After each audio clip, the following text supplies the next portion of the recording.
Welcome to the fourth lecture on gas turbines. This is from module 5 of the course MET 206 Fluid Machinery. In this lecture we will discuss the possible improvements that can be made in the basic gas turbine cycles. The methods of improving the performance of gas turbine cycles are intercooling, reheating and regeneration, or a combination of more than one of these cases. We will discuss in detail the improvement of gas turbine cycle by intercooling and the cycle efficiency and the net work output in such a case. Towards the end, we will solve a numerical problem. While solving the numerical problem, we will also discuss the condition for minimum compressor work in the case of two-stage compression with perfect intercooling. The methods to increase the specific work output and thermal efficiency of the basic gas turbine cycles: intercooling, reheating and regeneration. Please note that individually each of these methods will not improve both specific work output and the thermal efficiency. For example, intercooling will improve the specific work output. It will increase the net work output from the cycle, but it will not increase the thermal efficiency. Similarly, the reheating process, when employed, that also will increase the net work output, but it need not increase the thermal efficiency of the cycle, whereas the regeneration will improve the thermal efficiency of the basic gas turbine cycle. The relevant questions which you may get from the exams discuss the means of improving the specific power output and thermal efficiency of the simple open cycle gas turbine plant, or directly that question can be asked in this way: with the help of TS diagrams, explain how intercooling, reheating and regeneration improve the performance of gas turbine cycle. We are already familiar with the actual gas turbine cycle without this performance enhancement methods. That is, the cycle shown over here, 1, 2 3, 4 typically represents the actual gas turbine cycle employed in open cycle gas turbine plant in TS diagram. Now we will consider the improvement in gas turbine cycle by intercooling in detail.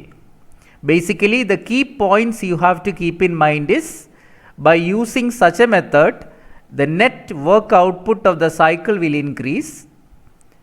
That is, essentially we are using an intercooler, that is a heat exchanger, in multi-stage compression.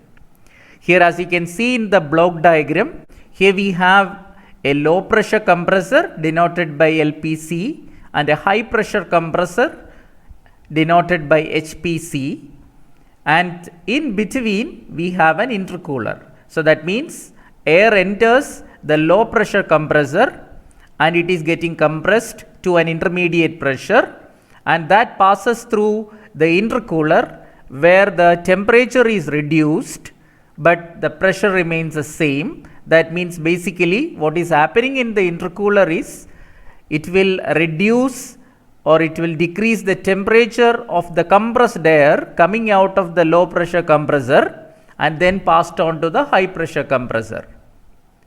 And after pressurizing it again, it is passed on to the combustion chamber, and thereafter the usual open cycle gas turbine processes will occur. In the combustion chamber, the fuel is injected and it is burnt with the compressed air, and the products of combustion will be passed on to the turbine where it expands and there the useful work is produced. And the turbine work, the part of which is utilized to drive both the compressors, and the remaining we will get as net work output. So that means here the net work output will be the turbine work minus the sum of the two compressor works. Typically the open cycle gas turbine which makes use of the intercooler in the two-stage compression will be having a TS diagram like this. Here we have three pressure levels. One is the initial pressure at which the air is admitted into the first stage compressor, that is low pressure compressor. Please note that these are constant pressure lines. See the three curves drawn over here. See, in the first or lowest level of pressure, we have points 1, 6 and 6 dash. And these are isobaric lines. The pressure at any point on this curve is same. So P1 will be equal to P6, that is equal to P6 dash. That is the lowest pressure level in the cycle. Now intermediate pressure level, that is after the first stage of compression. The intermediate level we have, this is that constant pressure curve or isobaric curve where we have 3 points marked on it. One is 2 dash, the other point is 2 and then 3. Therefore the pressure at these points P2 dash will be equal to P2, that will be equal to P3. They are on the same constant pressure line. And in the second stage of compression, that pressure level will now increase to the highest level in the cycle. So that pressure level is represented by this constant pressure curve or isobaric curve on which we have points 4, 4 dash and 5. Remember, the pressure at these points will be the same. That is P4 is equal to P4 dash will be equal to P5. So the pressure ratio in the first stage I want to express like P2 by P1 because that is same as P2 dash by P1 or P3 by P1 because P2 is equal to P2 dash is equal to P3. So the first stage pressure ratio is P2 by P1 and the second stage pressure ratio, that is P4 by P3. So it can be expressed as P4 by P2. So if you want to speak about three pressure levels, then what you can use is the first level say 1 and the second level is pressure P3 or P2 because they are same, and the third level or the highest level, that is P4 or even P4 dash and P5 are also the same. So the pressure ratio in the second stage you can represent by P4 by P3 and in the first stage you can say P2 by P1 or P3 by P1. So let us use the intermediate pressure as P3 and the initial pressure as P1 and the final pressure as P4. Overall pressure ratio in that case will be P4 by P1. We have already studied the advantages of multi-stage compression when we dealt with air compressors in the previous module. We know that when we use multi-stage compression with intercooling in between, the work required to compress the air will be reduced. So there will be possible work saving when we employ multi-stage compression with intercooling. And exactly the same concept is applied over here. Here we have two compressors, in between we use an intercooler. The TS diagram of such a cycle with intercooling is represented over here. Here we have three pressure levels. The lower pressure at which the air is admitted into the low pressure compressor, and the actual compression process is represented by 1 to 2 dash. And if it is isentropic process, then the compression process is ideally 1 to 2. And in the case of intercooler, we have the heat rejection process, constant pressure heat rejection, that is 2 dash to 3. And in intercooler, constant pressure heat rejection from the compressed air takes place. That's why its temperature is reduced from T2 dash at the end of first stage compression to T3. Heat is rejected from the compressed air in the intercooler to the cooling medium, that is essentially water, and its temperature is reduced to T3. When we talk about perfect intercooling, the temperature of air coming out of the intercooler, that is T3, that is equal to T1. That means the temperature at which the air is entering the first stage low pressure compressor. So if T1 is equal to T3, then that is the case of perfect intercooling. And air is compressed in the first stage compressor to an intermediate pressure level. And thereafter, the high pressure compressor we have, which will compress the air coming out of the intercooler to the temperature T4 dash and the required final pressure level, say P4.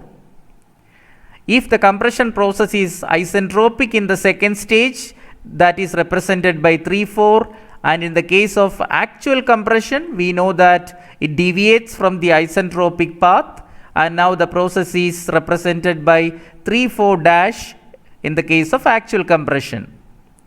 So the temperature at the end of the second stage high pressure compression is T4 dash.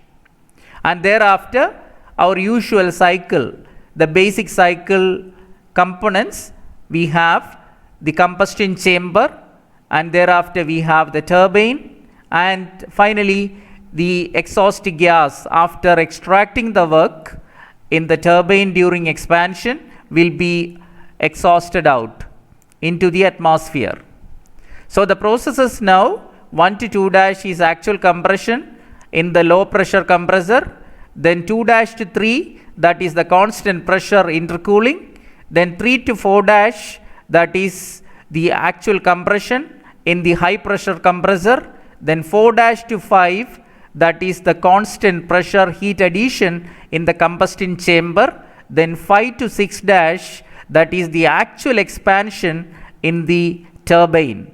If the expansion process is isentropic, that will follow the path 5, 6. Here the gas turbine cycle, which employs two-stage compression with intercooling, is represented by 1 to 2 dash, 2 dash to 3, 3 to 4 dash, 4 dash to 5, and 5 to 6 dash. Here the net work output will be equal to the work done by the turbine minus the sum of the work required to be done on the two compressors. We know that the compressor in a gas turbine cycle utilizes the major percentage of power developed by the gas turbine. So by the process of intercooling, we are reducing the work to be done on the compressor. Therefore, the net work output will definitely increase, because the net work output is equal to turbine work minus compressor work. So if the compressor work is reduced, definitely the net work output will increase. So basically, the work required by the compressor can be reduced by compressing the air in two stages and using an intercooler between the two compressors. Here the processes, as we explained earlier, have been listed here. 1 to 2 dash is representing the actual low pressure compression. Then 2 dash to 3, that represents the constant pressure intercooling. 3 to 4 dash is representing the actual compression process that takes place in the high pressure compressor. And 4 dash to 5 is representing the constant pressure heat addition in the combustion chamber. And 5 to 6 dash is representing the actual expansion that takes place in the turbine. Here the merits and demerits of a gas turbine cycle with intercooling have been presented. The compressor work input is reduced, increase in the net power output and also the work ratio. I would like to tell you that the work ratio of a gas turbine cycle is the ratio of net work output to the turbine work. That is, it is defined as the ratio of net work output to the gross work output. Gross work output means the turbine work. We know that the net power output from the cycle is equal to power output from the turbine minus the compressor power input. The work ratio is equal to the turbine work minus compressor work divided by the turbine work. Please note that there will be increase in both net power output and work ratio. There is another term used in gas turbine analysis called back work ratio. This back work ratio, that is a ratio of compressor work to the turbine work. But basically the term work ratio means it is a ratio of net work output from the cycle to the turbine work. A very important point is, even if there is a decrease in the compressor work when you employ the intercooling in between a two-stage compression process, there will be increase in the heat to be supplied in the combustion chamber. See, the combustion chamber heat addition process is represented by 4' to 5.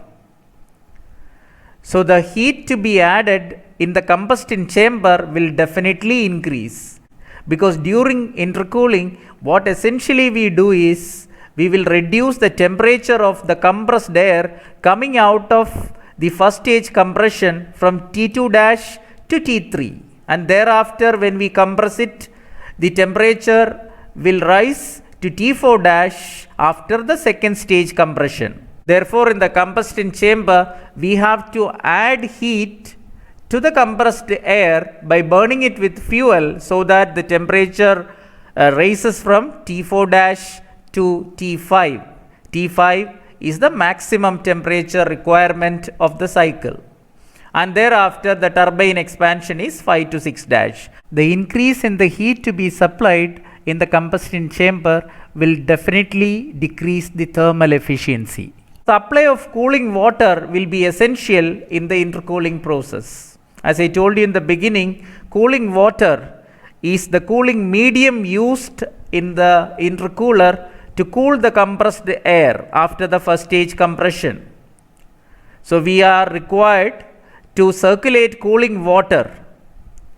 So cooling water supply must be readily available, and the addition of such a cooling system will make the gas turbine unit really bulky. So that is a disadvantage. Here we have two compressors. So the isentropic efficiencies of compression will be applicable for both compressors.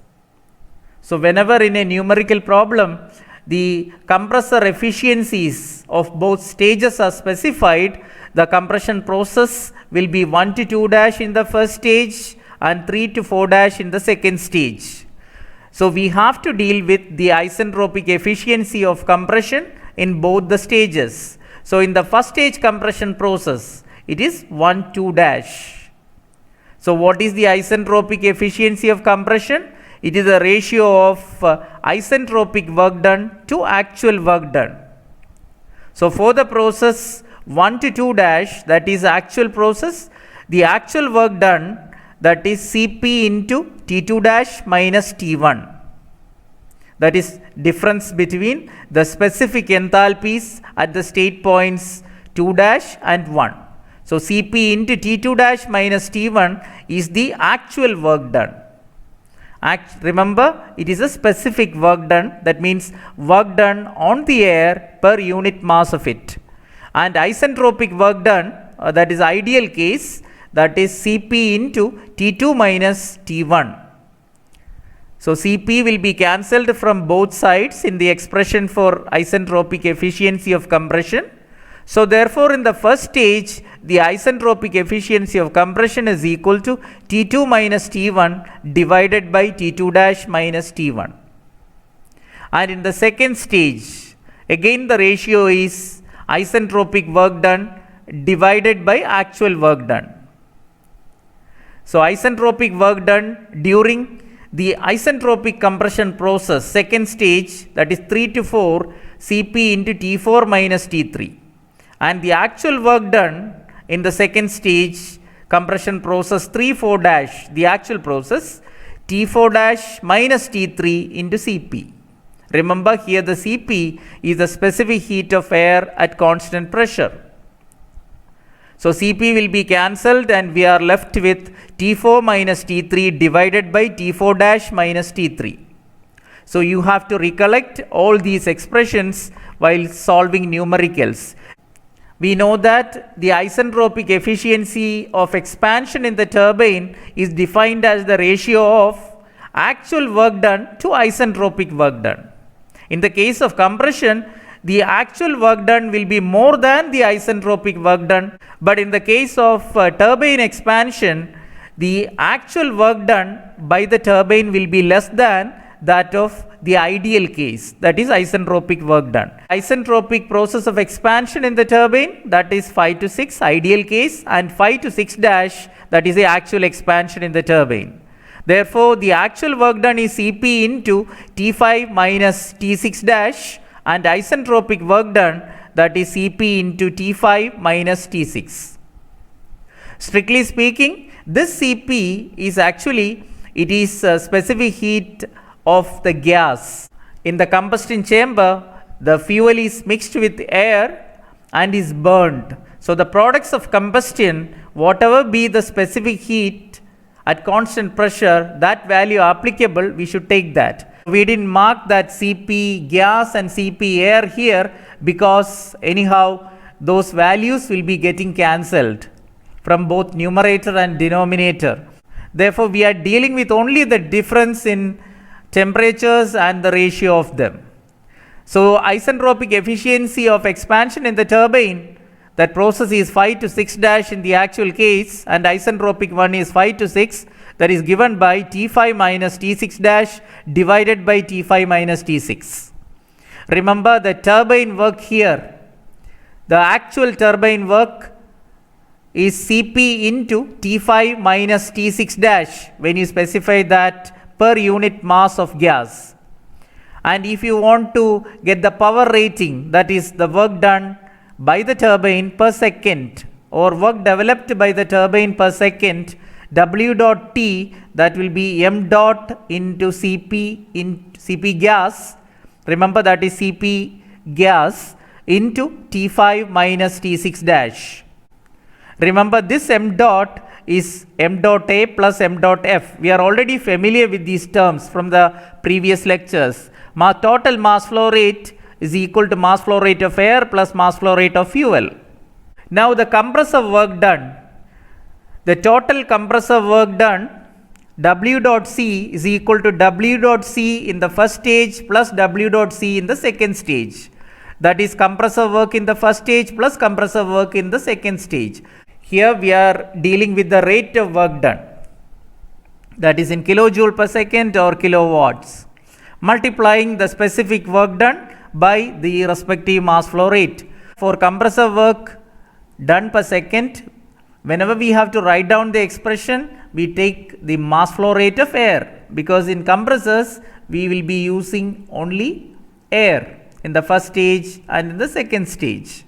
But in the turbine and in the combustion chamber, if you want the mass flow rate, we should take the total mass flow rate, that is mass flow rate of air and mass flow rate of fuel. Now what is W dot net? The net work done by the cycle. That is W dot turbine minus W dot compressor. And remember, W dot compressor is the sum of the compressor work in both the stages. And what about the heat supplied and the rate at which the heat supplied or heat power input, which we denoted by Q dot supplied, that is equal to m dot Cp into T5 minus T4 dash. Why so? Because the heat addition process, constant pressure process in combustion chamber is represented by 4 dash to 5. So therefore Cp into T5 minus T4 dash, that is the heat supplied per unit mass of the gas. If you want the rate at which the heat is supplied in the combustion chamber, then Q dot supplied is equal to m dot Cp into T5 minus T4 dash. Remember this m dot is again equal to the sum of the mass flow rates of air and fuel, because in combustion chamber we are mixing them. We know that the thermal efficiency of the cycle is equal to the net work done divided by heat power input. So that is W dot net divided by Q dot supplied. So if you divide W dot net given by this expression and Q dot supplied, that is given by this expression, then you will get the thermal efficiency of the cycle. Let me read out the problem. Air enters an open cycle gas turbine plant at 1 bar and 30 degrees Celsius. That is, air is entering the plant, that is at inlet to the compressor we have pressure 1 bar and temperature 30 degrees Celsius. That means this pressure and temperature refers to the ambient conditions. Ambient pressure is 1 bar and ambient temperature is 30 degrees Celsius. The pressure ratio of the plant is 5.6. That means the overall pressure ratio. And the compression is carried out in 2 stages with perfect intercooling. So that means it is an improved cycle with intercooling in between 2 stages of compression. See, we have already studied the condition for minimum work requirement in the case of 2-stage compression with perfect intercooling when we dealt with air compressors in the previous module. Even though we talked about reciprocating air compressors, that concept wise that is applicable in this case also. So here we have 2 compressors and a perfect intercooling in between them. Therefore, what is the condition for minimum work done in the case of perfect intercooling? So we will discuss the condition for minimum work requirement in the case of perfect intercooling while solving the problem. The maximum temperature of the cycle is limited to 700 degrees Celsius. So we know that as per this cycle, the maximum temperature is T5. So that is now given as 700 degrees Celsius. We have to limit the maximum temperature to 700 degrees Celsius. Isentropic efficiency of both the compressors are 85% and that of turbine is 90%. Remember, here we have 2 compressors and isentropic efficiency of both compressors, first stage as well as second stage, both will be 85%, and that of the turbine, isentropic efficiency of expansion in the turbine is 90%. Air flow rate is 1.2 kilogram per second, that is mass flow rate of air. Determine the power developed and efficiency of the plant. So that means the net power developed and the thermal efficiency of the plant. And Cp value is equal to 1.02 kilojoule per kilogram Kelvin and gamma is equal to 1.41 for both air and the gas. So therefore, we don't have to distinguish between air and gas, air in the compressor and the mixture of air and gas in the combustion chamber and the turbine. So we don't have to distinguish the Cp value here. We can take common value for Cp for both air as well as the mixture of air and gas. So Cp value here is 1.02 kilojoule per kilogram Kelvin. So if in a numerical problem they are given to be different, then use Cp value of air for the case of compressor and Cp value of gas for the combustion chamber and the turbine. And mass of fuel can be neglected. That means you need not take into consideration m dot f. So here m dot total mass flow rate of the mixture, that is equal to mass flow rate of air plus mass flow rate of fuel, and mass flow rate of fuel can be neglected. So m dot will be equal to m dot A itself, that is equal to 1.2 kilogram per second. And now we will consider a TS diagram for such a case. An open cycle gas turbine plant with 2-stage compression and perfect intercooling. Remember, in the case of perfect intercooling, what should be the condition that we will discuss. But before that, let me remind you that the initial temperature, that is the ambient temperature and pressure at which the air enters the first stage compressor, that is T1 and P1. T1 is equal to 30 degrees Celsius in Kelvin, 30 plus 273, that is 303 Kelvin. And the pressure P1 is 1 bar, that is 1 into 10 raised to 5 Pascal or Newton per meter square. The maximum temperature in the cycle Tmax is given to be 700 degrees Celsius, which in this case is T5 as per this cycle drawn. T5 represents 700 degrees Celsius. highest temperature in the cycle. That is 700 plus 273, that is equal to 973 Kelvin. Isentropic efficiency of compression for both the first stage compressor and the second stage compressor, both are equal to 85%. And we know the expressions for isentropic efficiency of compression for the first stage as well as the second stage. We discussed that already. So first stage compression, actual process 1 to 2 dash. For that, the isentropic efficiency of compression is T2 minus T1 divided by T2 dash minus T1. So that is given to be equal to 0.85. Actual compression process first stage is 1 to 2 dash, corresponding isentropic process is 1 to 2. And second stage compression, the actual process is 3 to 4 dash and the corresponding isentropic process is 3 to 4. So therefore in the second stage, isentropic efficiency of compression, that is same as the first stage, 0.85, that is equal to T4 minus T3 divided by T4 dash minus T3. We know that in general isentropic efficiency for compression applicable for the compressor is equal to isentropic work done by actual work done. Now isentropic efficiency for expansion in the turbine, that is given to be 90%. That is actual work done by isentropic work done. So therefore isentropic efficiency of expansion for the turbine 0.9 is equal to T5 minus T6 dash divided by T5 minus T6. Since the actual expansion in the turbine is 5 to 6 dash and the corresponding isentropic expansion is 5 to 6. So T5 minus T6 dash divided by T5 minus T6, that is equal to 0.9. So starting from the first stage compressor inlet 1, 2 dash, 3, 4 dash, 5, 6 dash, you should be in a position to recollect this gas turbine cycle diagram in TS plot. I have already told you there are 3 pressure levels. The lowest pressure level or intake level at the first stage compressor pressure is P1 and point number 1, 6 and 6 dash, they are on the same constant pressure line. Therefore P1 is equal to P6 is equal to P6 dash. And intermediate pressure level, that is after the first stage compression, so that is P2. Since the point number 2, 2 dash and 3, these end states are on the same constant pressure line at intermediate level, P2 dash is equal to P2, that is equal to P3. Similarly, the highest pressure level, so that is represented by this curve, this isobaric line, and on which we have 3 points, 4, 4 dash and 5. The end states 5, 4 dash and 4. 4 dash at the end of second stage compression and 5 at the end of combustion chamber heat addition or entry to the turbine.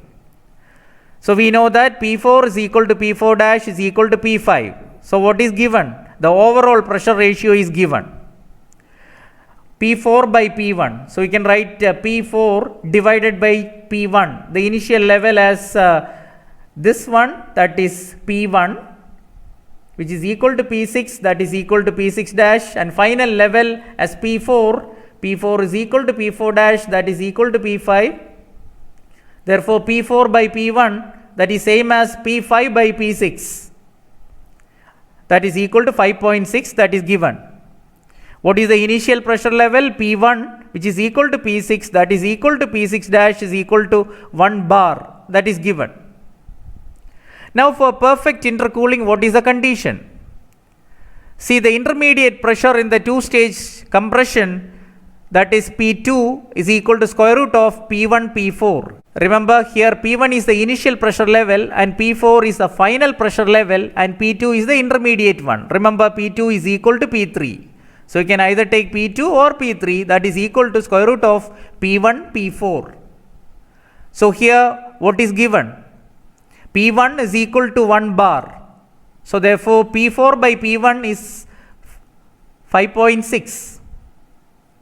See, the pressure ratio of the plant P4 by P1, overall pressure ratio, that is given 5.6. We know that P4 by P1 is equal to P5 by P6, that is equal to 5.6, out of which P1 is 1 bar. Therefore, P4 is equal to 5.6 bar. And now what about the intermediate pressure level? From this, the condition for minimum work to be done in the case of two-stage compression with perfect intercooling, P2 is equal to root of P1 P4, that is intermediate pressure value is equal to geometric mean of the initial and final pressures. So we have P1 is equal to 1 bar and P4 is equal to 5.6 bar. So what you can do is square root of 1 bar into 5.6 bar. So you take 1 into 5.6, square root of 5.6, that is 2.366 bar. So that is the intermediate pressure requirement for minimum work to be done in the case of two-stage compression with perfect intercooling. And one more point I want to tell you, in the case of perfect intercooling, the temperature at the beginning of first stage compression, that is T1, and the temperature at the end of intercooling, that is T3, they must be equal. That is the meaning of perfect intercooling. Therefore, the temperature at the end of intercooling T3 is equal to the initial temperature level before starting the first stage compression, that is T1 in the case of perfect intercooling. So please do remember that aspect here. As per our diagram, T1 is equal to T3. For the isentropic compression process 1 to 2, we know the relationship between the temperature ratio and the pressure ratio. So T2 by T1 is equal to P2 by P1 raised to gamma minus 1 by gamma. Here it is given that gamma is equal to 1.41. And the initial temperature T1, the ambient temperature at the inlet to the first stage compressor, T1 is equal to 30 degrees Celsius, 30 plus 273, that is 303 Kelvin. So we know T1 gamma is equal to 1.41 and P2 and P1 also. So we can definitely find out the temperature at the end of isentropic compression 1 to 2, that is temperature T2 can be found out from this. So T2 by T1 is equal to P2 by P1 raised to gamma minus 1 by gamma. So T2 by 303 is equal to 2.366 by 1 raised to 1.41 minus 1 divided by 1.41. So T2 by 303 is equal to 1.2846. So if you find T2 is equal to 1.2846 multiplied by 303, you will get 389.22 Kelvin. Now we will find out the actual temperature at the end of first stage compression, that is T2 dash. Remember, the isentropic efficiencies of compression and expansion and all we will be making use of to find actual temperature at the state points at the end of compression and expansion. So here at the end of first stage compression, the actual temperature is T2 dash. So in order to find that, we will use the isentropic efficiency of compression in the first stage, that is 0.85. So T2 minus T1 divided by T2 dash minus T1, we explained this ratio already, that is equal to 0.85. And now we know what is T2. T2 is 389.22 minus T1 303 divided by T2 dash minus T1, that is 303, that is equal to 0.85. So from this you will get T2 dash. Cross multiply and simplify, you will get T2 dash is equal to 404.44 Kelvin. So what does it mean? The temperature at the end of isentropic compression T2 here at this point, the temperature is 389.22 Kelvin. And whereas T2 dash, that is slightly higher, and that value is 404.44 Kelvin. Now we will proceed further. Isentropic compression 3-4, that we will consider now. Again we know the pressure ratio, because P4 by P3, that is the pressure ratio during the compression process 3-4, second stage compression. So T4 by T3 is equal to P4 by P3 raised to gamma minus 1 by gamma. So gamma is given to be 1.41. Remember, in the case of perfect intercooling, we have already concluded that the temperature at the end of intercooling 2-3 is that process that is equal to temperature at the beginning of compression. T3 is equal to T1. So T1 is 303 Kelvin. Therefore T3, the temperature at the end of intercooling, perfect intercooling, T3 that is equal to T1, that is 303 Kelvin. Therefore, in this expression, we know the value of T3, we know the value of P4, P3. So we can easily find out T4. Gamma is 1.41. What is P4? P4 is the highest pressure level in the cycle, that is 5.6 bar. And intermediate pressure P3, which is equal to P2, and we found out that from the condition for minimum work to be done in the case of two-stage compression with perfect intercooling. So I repeat, the intermediate pressure is the geometric mean of the initial and final pressures in the case of perfect intercooling in two-stage compression, and that is the condition for minimum work to be done on the compressor. So now we have T4 by 303 is equal to 5.6 divided by 2.366 raised to 1.41 minus 1 by 1.41. So except T4, you know the value of the rest. So you can easily find out T4. Incidentally, T4 you are getting is same as the value T2 we got already. So T4 is equal to 389.22 Kelvin. Now the actual temperature T4 dash at the end of actual second stage compression 3-4 dash. So the isentropic efficiency of compression in the second stage, the expression we know, T4 minus T3 divided by T4 dash minus T3, that is equal to 0.85. Out of which we know the value of T4 now, that is 389.22 Kelvin, and T3 that is same as T1, that value is 303. And isentropic efficiency we know that is 0.85 for compression, both first stage as well as second stage. So in this ratio, if you substitute except T4 dash, you know the rest of the values. Cross multiply and simplify, you will get T4 dash is equal to 404.44 Kelvin. So remember, in our diagram here, we got T2 dash already 404.44 Kelvin, and we are now getting T4 dash also is equal to T2 dash. The temperature and pressure ratio relationship for the isentropic expansion 5 to 6, that is T5 by T6 is equal to P5 by P6 raised to gamma minus 1 by gamma. What is T5? That's the maximum temperature 973 Kelvin divided by T6. We have to find out, that is equal to P5 by P6. P5, the highest pressure level is 5.6 bar, and P6 is same as P1, that is 1 bar. So 5.6 by 1 raised to 1.41 minus 1 by 1.41, and in this relation except T6, the rest of the values are available. So we can find out T6. T6 is equal to 589.6 Kelvin. This is the temperature at the end of isentropic expansion 5-6. Now the actual expansion process is represented by 5-6 dash. In that case, what is the actual temperature at the end of actual expansion? At the end of isentropic expansion, we have the temperature 589.6 Kelvin.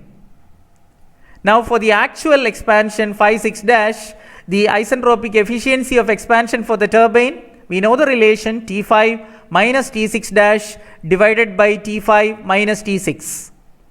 Isentropic efficiency of expansion for the turbine is given to be equal to 0.9, 90%. That is equal to T5 973 minus T6 dash. We have to find out, divided by 973 minus 589.6.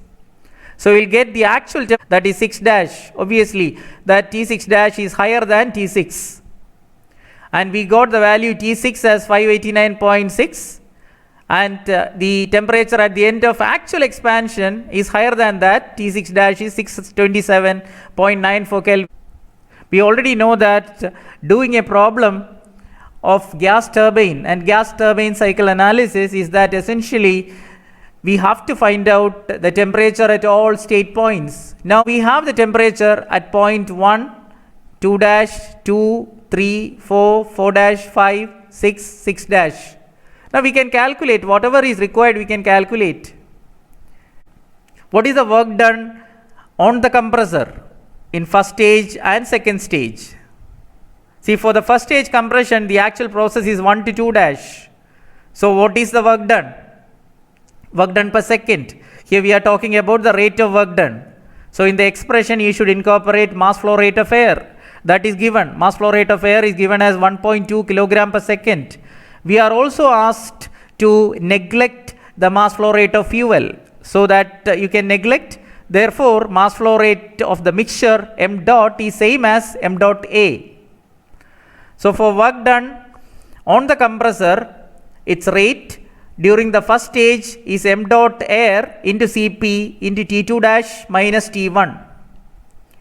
And in the second stage, actual compression is 3-4 dash. Therefore, that is m dot air into Cp into T4 dash minus T3. Please remember, we have to consider the actual compression process in both stages and use the related expressions for finding the rate of work done. So we know all these values, just it's a matter of substitution. Mass flow rate of air 1.2 into the specific heat of air and gas, both are given to be same. Cp is 1.02 into T2 dash is 404.44 Kelvin and T1 is 303. And second stage again it's a duplication because all these property values are same. 1.2 m dot A, Cp is 1.02 into T4 dash is 404.44, T3 is 303. So if you add these two, that means the work done in the first stage and the second stage, the actual work done per second will be the same in this case. And if you add the two, you will get 248.325 kilojoule per second, that is kilowatts. Remember, the Cp value we substituted in kilojoule per kilogram Kelvin. So that's why we got the rate of work done in kilojoule per second or kilowatts. So the compressor work we got. Now the next attempt is to find the turbine work. So the rate of work done in the turbine, what is that? The rate of work done during the actual expansion process in the turbine 5-6 dash. That is equal to m dot Cp into T5 minus T6 dash. That is the relation we got, where m dot is the mass flow rate of the mixture. But here mass flow rate of the mixture is same as mass flow rate of air, because mass flow rate of fuel you can neglect. So Cp value is given. So simply substitute 1.2 into 1.02 into maximum temperature T5 in the cycle 973 minus T6 dash 627.94. Please verify the calculations. If you operate this, you will get rate of work done by the turbine or power developed by the turbine is equal to 422.353 kilojoule per second or kilowatts. Now what is the net power output or W dot net? We already know that W dot T minus W dot C, that is the rate of work done by the turbine minus rate of work done on the compressor. But remember, here we have two compressors and we added them up and we got 248.328 is the total compressor work done per second, and the turbine work developed is 422.353. both are in kilowatts. Simply subtract, you will get the rate of net work developed or net power output from the cycle, that is 174.028 kilowatt. And what about the rate of heat supplied or heat power input? Which is that process? The actual heat addition process is 4-5. Remember, 4-5. The rate of heat supplied Q dot 4-5, that is the process, actual heat addition process in the combustion chamber, that is equal to mass flow rate of the mixture, which in this case is equal to mass flow rate of air itself, because mass flow rate of fuel is neglected. So m dot into Cp of gas actually, but in this case Cp of air and Cp of gas are given to be same, that is 1.02 kilojoule per kilogram Kelvin. And T5, that temperature we know that the maximum temperature, that is 973 Kelvin, and T4 dash, the temperature at the end of second stage compression, 404.44 Kelvin. And if you substitute here 1.2 into 1.02 into 973 minus 404.44, you will get 695.917 kilowatt. So this is the rate of heat supplied in the combustion chamber. We know that the thermal efficiency of the cycle is the net power output divided by the rate of heat supplied or heat power input, W dot net divided by Q dot supplied. That is 174.028 divided by 695.917. So we'll get 0.25, and in percentage you will get 25%. I want you to keep one important point in the memory. Even though this is a performance enhancement method, here we will be able to increase the net work output only.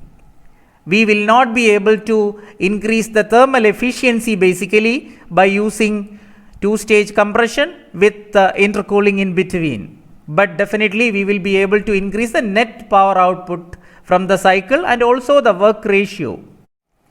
Before I wind up today's session, let me tell you there are two more methods for improvement in gas turbine cycle. That is one by reheating and the other one by regeneration. Just like in the case of intercooling, by reheating process, we will be in a position to increase the net work output of the gas turbine cycle.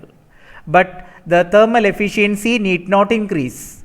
But by using regeneration, we will be in a position to increase the thermal efficiency of the cycle, but not the net work output.